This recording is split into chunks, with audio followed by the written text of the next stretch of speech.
Assalamualaikum warahmatullahi wabarakatuh. Bismillah, alhamdulillah. Santri-santri kelas 3 semuanya yang mana di rumah saja, mudah-mudahan senantiasa dalam keadaan sehat walafiat.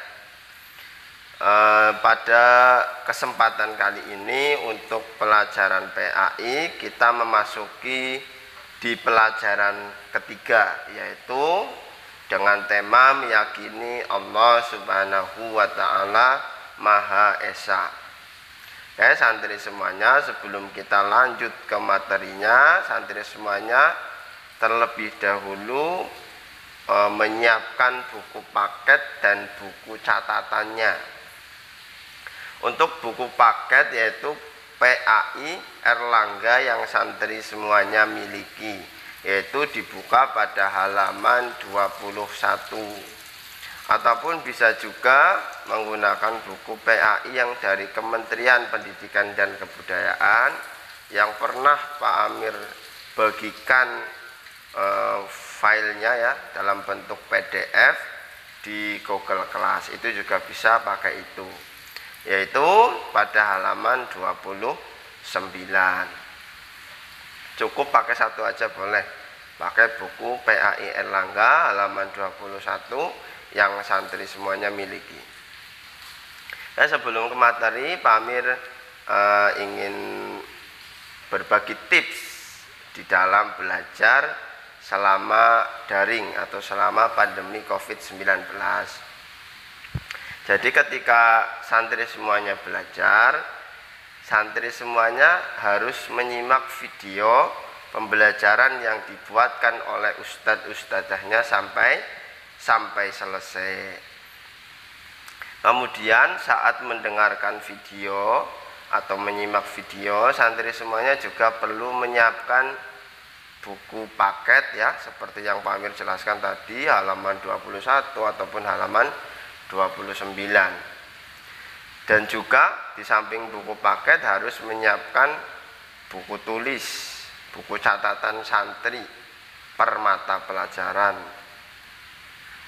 Kemudian setelah menyiapkan buku paket, buku tulis sambil menyimak video, santri semuanya ketika menyimak video ada hal baru yang santri pahami, kemudian dicatat di buku catatan. Misalkan hari ini PAI pelajaran 3, temanya ditulis meyakini Allah Subhanahu wa Ta'ala Maha Esa. Kemudian ada yang santri pahami, misalnya Esa artinya tunggal, santri semuanya tulis saja di buku, Esa berarti tunggal, seperti itu. Jadi setelah menyimak video selesai, santri sudah punya catatan. Catatan inilah yang nanti digunakan oleh santri untuk dihafalkan. Atau biasanya ketika mencatat, karena hasil pemahaman santri saat mendengarkan, saat menyimak video, biasanya sudah langsung hafal, sudah langsung nyantol di pikiran, seperti itu santri semuanya. Karena prinsipnya di dalam belajar, di samping kita melihat, akan lebih sempurna jika mendengar, akan lebih sempurna lagi jika sambil praktik atau sambil mencatat, begitu. Jadi sempurnanya belajar ketika kita menggunakan mata kita menggunakan telinga kita, dan juga mempraktikannya. Itu akan lebih mudah teringat, mudah masuk ke dalam pikiran kita. Jadi akan bertahan lama sampai kelas, misalnya kelas 4, kelas 5, kelas 6 biasanya akan masih ingat. Seperti itu ya santri semuanya. Itu tips belajar dari Pak Amir. Kita langsung lanjut ke materinya.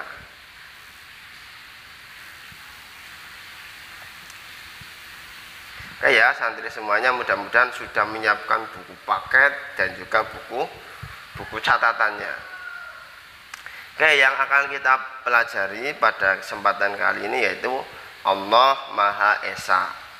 Sebenarnya kita sedang mempelajari tentang Asmaul Husna.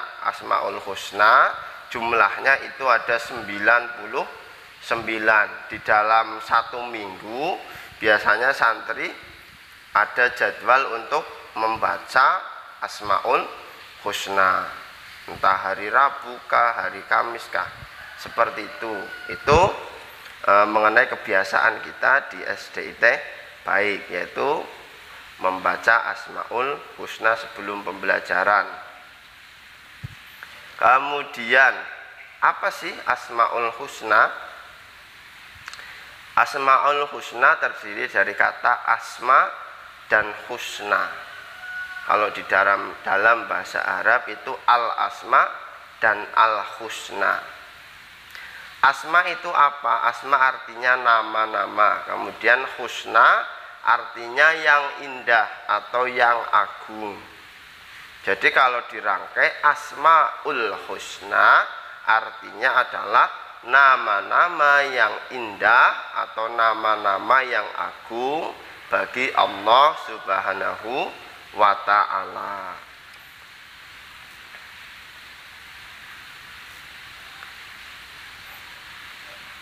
Kemudian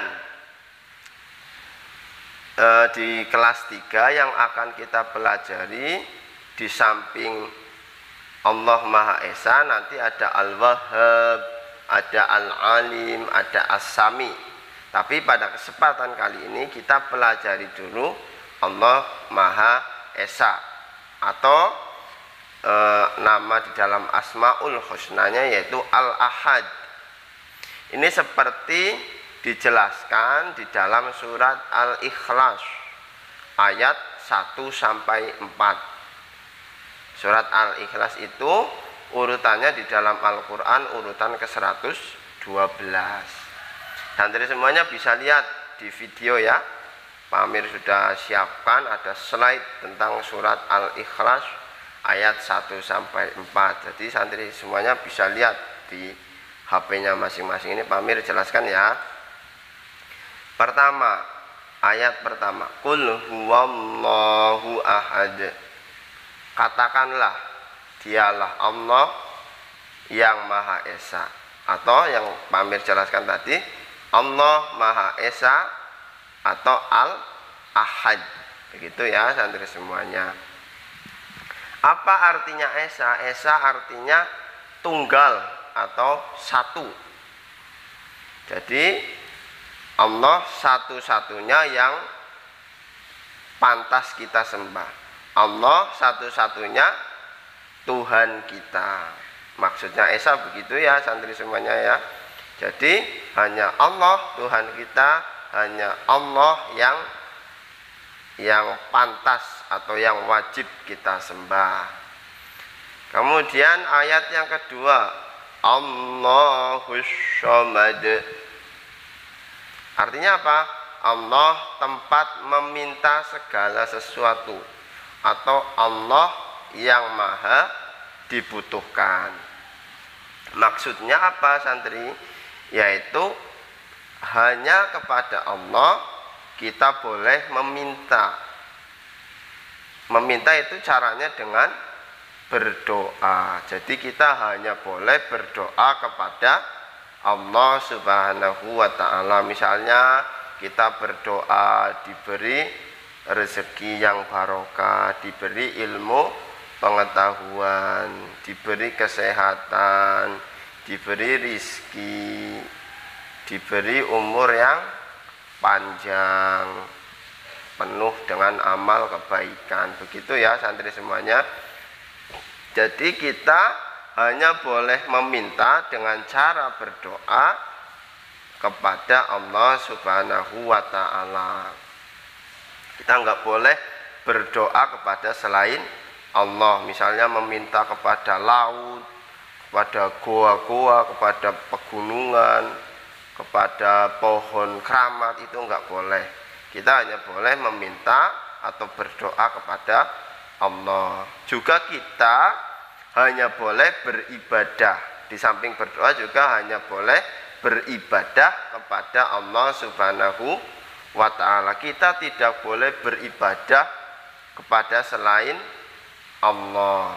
Makanya ketika kita sholat, kita artinya apa? Menghadap Allah. Kemudian kita puasa, kita melakukannya karena Allah. Kita berzakat, kita melakukannya karena Allah. Kemudian kita berhaji misalnya atau umroh, kita melakukannya karena Allah. Karena Allah maksudnya semata-mata mengharapkan ridho dari Allah Subhanahu wa ta'ala. Jadi seperti nama surat ini, yaitu surat Al-Ikhlas. Kita beribadah harus ikhlas niatnya karena Allah Subhanahu wa ta'ala, harus lillahi ta'ala. Begitu ya santri semua. Jadi apapun yang kita lakukan harus niatnya karena Allah. Mau makan niatnya karena Allah biar sehat. Mau tidur niatnya istirahat biar bisa belajar, biar bisa ibadah. Kemudian mau belajar menuntut ilmu niatnya karena Allah, biar nanti bisa nolong orang, bisa mengajar adiknya, mengajari orang lain, temannya, seperti itu. Ya santri semuanya, ingat-ingat ya, kita hanya boleh berdoa, beribadah kepada Allah Subhanahu wa ta'ala. Kemudian lanjut ke ayat yang ketiga. Ayat yang ketiga, lam yalid wa lam yulad. Allah tidak beranak dan tidak pula diperanakkan. Maksudnya Allah itu berbeda dengan makhluknya. Allah itu tidak seperti manusia, tidak seperti kita, berbeda dengan makhluknya. Semua makhluknya Allah itu berbeda dengan makhluknya. Contohnya di ayat ini tidak beranak. Allah itu tidak seperti manusia yang beranak, tidak seperti manusia yang beranak dan diperanakan sampai punya nanti adik lagi, sampai punya kalau mbah ya, sampai punya cucu, seperti itu namanya diperanakan. Allah tidak seperti itu. Allah itu berbeda dengan makhluknya. Contohnya lagi apa bedanya? Karena Allah itu berbeda dengan makhluknya. Contohnya manusia makan, Allah itu tidak makan. Manusia mati, Allah itu tidak mati. Manusia tidur, Allah itu tidak tidur. Itu maksud dari ayat yang ketiga. Pada intinya Allah berbeda dengan makhluknya, berbeda dengan manusia. Ya caranya mudah sekali, tinggal kita lihat. Kalau kita misalnya lelah, berarti Allah tidak lelah. Kalau kita misalnya haus, berarti Allah tidak haus. Itu ya, diingat-ingat santri semua. Santri bisa menggali sebanyak-banyaknya dalam kehidupan sehari-hari. Kemudian ayat yang keempat, walam yakun lahu kufuwan ahad, dan tidak ada sesuatu yang setara dengan dia, dengan Allah Subhanahu wa ta'ala. Tidak ada sesuatu yang menyamai Allah Subhanahu wa ta'ala. Ini lanjutan dari ayat yang ketiga. Pada intinya Allah itu berbeda dengan makhluknya. Makhluknya tidak ada yang setara atau yang menyamai Allah Subhanahu wa ta'ala. Contohnya Allah itu, kita lihat alam semesta ini, misalnya matahari. Allah itu yang menggerakkan matahari dalam setiap harinya, dari timur ke barat, nanti kembali lagi ke timur, berputar seperti itu. Sehingga manusia mengetahui, karena adanya perputaran matahari itu, manusia mengetahui waktu, jam, mengetahui bulan, mengetahui tahun. Itu karena ada matahari yang selalu berputar. Lah kira-kira kita tahu matahari itu panasnya luar biasa, besarnya berkali-kali lipat dari bumi. Ada enggak kira-kira yang mampu menggerakkan matahari dari timur ke barat, ke timur lagi berputar seperti itu? Tentunya tidak ada. Yang mampu hanyalah Allah Subhanahu wa ta'ala. Itu salah satu contoh bahwasanya Allah itu sangat kuasa, sangat hebat, luar biasa. Makhluknya, manusia termasuk, tidak mungkin menyamai atau setara dengan Allah. Itu perlu diingat-ingat ya santri semuanya. Misalnya lagi menjadikan langit tanpa tiang, bayangkan langitnya nggak ada tiang, nggak roboh. Kemudian menjadikan malam itu terang, ada bulan, ada bintang, dan seterusnya. Itu luar biasa sekali. Termasuk di dalam menciptakan bumi, menciptakan planet-planet yang lain, menciptakan gunung, menciptakan laut, bulan, bintang, semuanya Allah itu menciptakan sendiri, tidak membutuhkan bantuan dari siapapun, tidak membutuhkan bantuan dari makhluknya. Berbeda dengan manusia, misalnya mau membuat rumah, itu butuh orang lain, butuh banyak orang. Satunya namanya mengaduk semen misalnya, satunya lagi memasang bata, satunya lagi misalnya mengecat tembok, dinding, seperti itu. Berbeda dengan Allah Subhanahu wa ta'ala yang dalam segala sesuatu tidak butuh bantuan dari siapapun juga. Ya, ini mungkin yang dapat Pak Amir sampaikan mengenai Allah Maha Esa atau Al-Ahad. Sekarang kita lanjut ke slide selanjutnya. Kalau kita tahu bahwasanya Allah Subhanahu wa ta'ala itu Maha Esa, maka yang harus kita lakukan itu apa? Yang harus kita lakukan, santri lakukan sebagai orang Islam karena mengetahui Allah Maha Esa. Yang pertama, beribadah hanya kepada Allah. Ini semacam kesimpulan dari yang Pak Amir jelaskan tadi ya. Kemudian tidak boleh menyembah kepada selain Allah. Tidak boleh menyekutukan Allah. Maksudnya menyekutukan Allah itu menyembah Allah dan juga menyembah selain Allah. Misalnya seperti orang-orang Arab di awal-awal sebelum Islam masuk, itu mereka di samping menyembah Allah, yaitu dengan beribadah haji ya, bertawaf di Baitullah, di Ka'bah, seperti itu.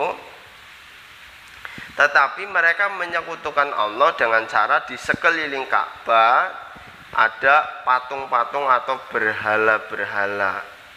Misalnya namanya Lata, Uzza, Manat. Itu nama-nama berhala yang mereka buat di sekeliling Ka'bah. Ini salah satu contoh menyekutukan Allah. Jadi menyembah Allah dan juga menyembah selain Allah, dua-duanya. Itu namanya menyekutukan atau menduakan. Itu enggak boleh. Kemudian tidak boleh meyakini ramalan-ramalan nasib atau tukang ramal. Ya, jadi kita tidak boleh meyakini ramalan-ramalan, misalnya kan ada ramalan bintang. Misalnya yang lahir di bulan Juli, bintangnya, zodiaknya itu kan Cancer. Nama zodiaknya Cancer. Itu misalnya rezekinya baik, jodohnya segera datang, kemudian pekerjaannya akan banyak job atau banyak proyek, seperti itu, atau laris manis dagangannya, seperti itu. Kita tidak boleh meyakini apa yang dikatakan oleh para peramal, termasuk yang Pak Amir contohkan tadi, yaitu tentang zodiak, nggak boleh juga. Karena apa? Karena segala sesuatu yang menentukan, yang menakdirkan adalah Allah Subhanahu wa ta'ala.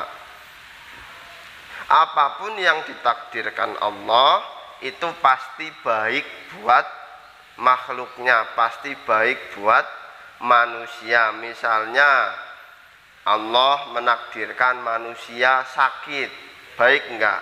Kelihatannya tidak baik karena manusia merasakan sakit kan tidak enak. Ternyata sebenarnya itu baik karena itu adalah takdirnya Allah Subhanahu wa ta'ala. Baiknya gimana? Misalnya karena sakit, kemudian kita misalnya yang suka begadang, kemudian sakit jadi tidak begadang.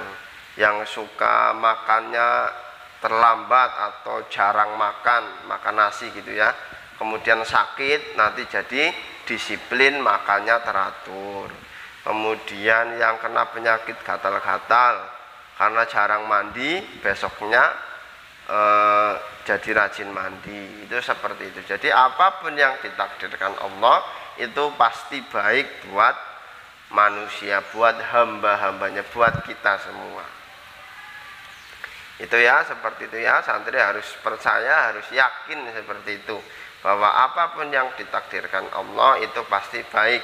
Ada hikmah yang bisa diambil, ada pelajaran yang bisa diambil, dipahami agar kita menjadi manusia atau menjadi orang yang lebih baik lagi. Sudah baik jadi lebih baik. Kemudian yang terakhir, harus memperbanyak zikir.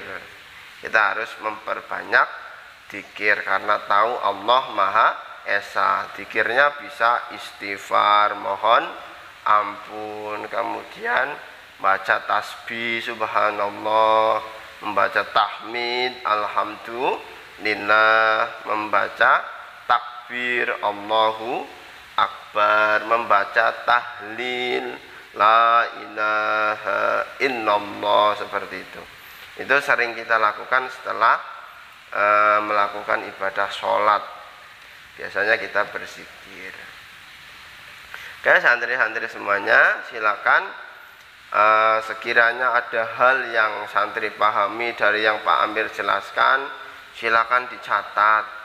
Jadi nanti menyimak video ini selesai, santri semua udah punya catatan, nanti tinggal dibaca ulang sekali, 2 kali, 3 kali, nanti hafal sendiri.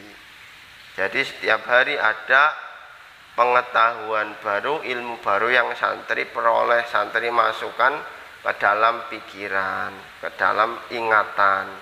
Seperti itu ya santri semuanya ya. Mungkin pada kesempatan kali ini Pak Amir cukupkan. Silakan kalau misalnya ada hal yang perlu dipertanyakan atau tidak dipahami, dapat bertanya, bisa di Google Classroom ataupun japri ke WhatsApp nomornya Pak Amir. Terima kasih atas segala perhatiannya santri-santri semuanya.